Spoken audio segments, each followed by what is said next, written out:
तेल टांकी रे एते गहली लोके तेल बोतल को देखाउछंती आउ कहउछंती तेलरू बाहरुछि पानी।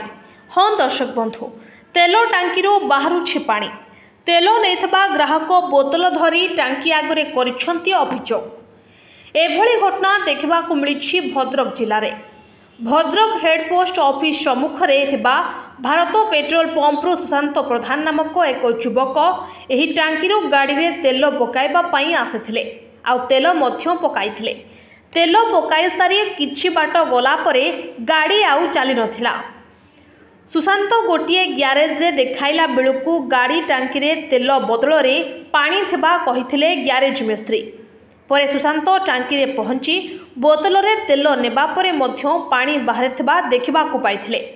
तबे सुशांत उत्त्यक्त होई पाटितुंड करिबारु पुलिस पहुंची टांकीरू तेल बाहर करिबा परे पानी मिसिथिबा संदेह करी पेट्रोल को नहीं थाना को जिबा सह मैनेजर को थाना को जिबा पाई कहिथिले एवं सहीपरि टांकीरू ग्राहकों को तेल न देबा पाई तागिद करिथिले।